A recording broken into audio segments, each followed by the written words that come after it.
Assalomu alaykum azizlarim, yaxshimisizlar? Tuzimsizlar? Charchamay yuribsizlarmi? Bugun ovqatlar yana o'zimizga qoldi. Oyijon ishga chiqib ketganlar.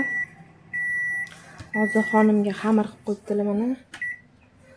Bu yerda dumba to'g'rash qoldi. Bu ana kunni chuchvaradan qolgan xamirlar, ularni ham ishlatib yoramiz.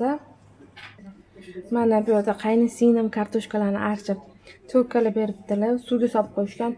Men masaj dedim chunki bu piyoz xonimga, bu piyoz aniq podlivasiga. Go'sht hozir ozgincha sovuraman, u mikro'lov pechkada eritaman. Bu yerda suv qo'yib qo'yishibdi. Men endi masajdan keldim. Hozir bola bilan endi ovqat qilamiz. Qornim och, hali zavtrak, obed ham qilganim yo'q. Bu yerda ay ramyon. Anaqa qilib qo'ydim. Men dimlab qo'ydim deydimi? Biz buni yeb olaman, keyin xonimga qo'l uramiz. Hozir dumba bilan jichcha go'sht to'g'risam bo'ldi. Qolgani sekin bo'laveradi. Qaranglar, chiroyli chiqdi. Mol go'shti to'g'radim. Dumba, tagida yana bor. Piyoz, kartoshka sabzi. Hop, tuz soldim, zira soldim. Bo'ldi. Agar hozir jichcha aralashtirmay yog' solish kerak bo'lsa, jichcha yog' sovuraman. Hatto bir chiroylikgina chiqadi, xudo xohlasa. Endi aralashtirib olamiz. Mana aralashtirib oldim. Jichcha yog' quydim. Taxminan yarim piyola. Tuzlamagini ham to'g'rilab oldim. Zirasi shuncha so'sam bilinmay ketdi.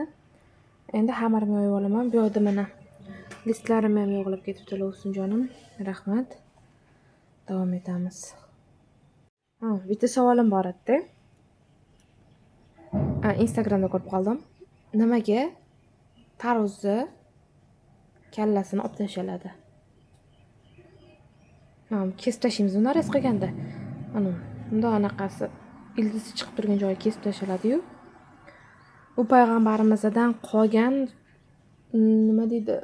Qolib kelayotgan ishmi? Xullas shu payg'ambarimizga qilgan ekanlar shu ishni kallasini olib tashlashi, shu bizga ham kelgan va nimaga olib tashlagansiz, olib tashlaysiz deb so'rashganda bitta o'sha javob bergan ekanlar. Agar bilganlar bo'lsa kommentariyga yozib qoldiringlar. Topolmasanglar men o'zim keyinchalik kommentariyada, keyinchalik videoda aytib o'taman. Tarvuz kallasi nimaga olinadi? Xonimni o'sha qo'yib qo'ydim. Qilinishini olmadim chunki vaqt kam. Yo'q, xamir bo'ldi. Oldin xolodilnikda tinib turgani uchun. Bu yerda bir dunyo idish-tovoq bor. Hozir bularni pishishga qo'yib qo'ydim. Hozir idish-tovoqlarni yuvib, bu yerda podliva qilaman. Bu yoqqa ham kichkina qosqonga ham pishiraman hozir. Keyin tvorожный chiqdi-ku, bunaqa hozircha trendda mana bunaqa. Mana ichi.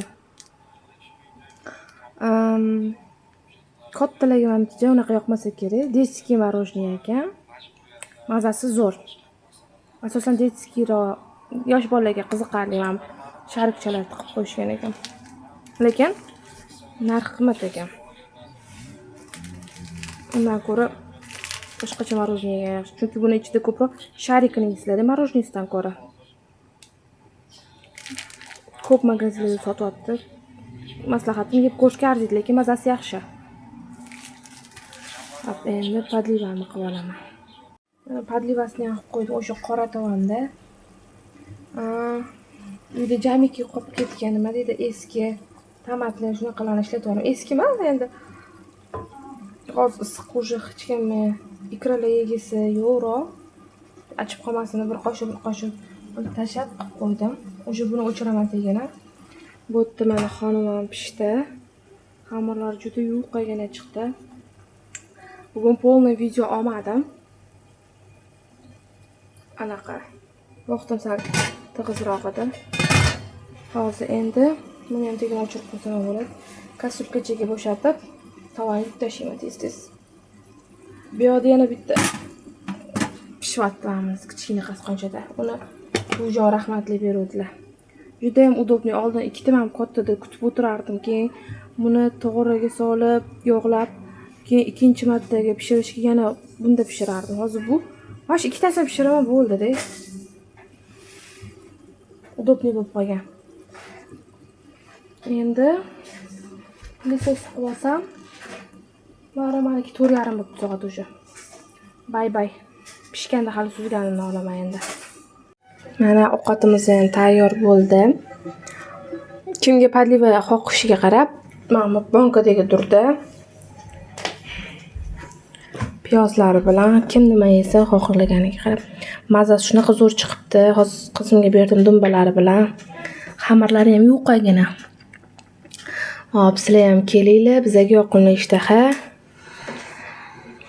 Keyingi safar xudo xohlasa to'liqroq video chiqarishga harakat qilamiz. Bu yerda hozir katta qizim bog'chadan kelgan, lekin bu xonim yemaydi. Sosiska so'rab o'tiribdi, ko'ryapsizlar. Xo'p, mayli, keyingi safar videolarda ko'rishguncha, xayr.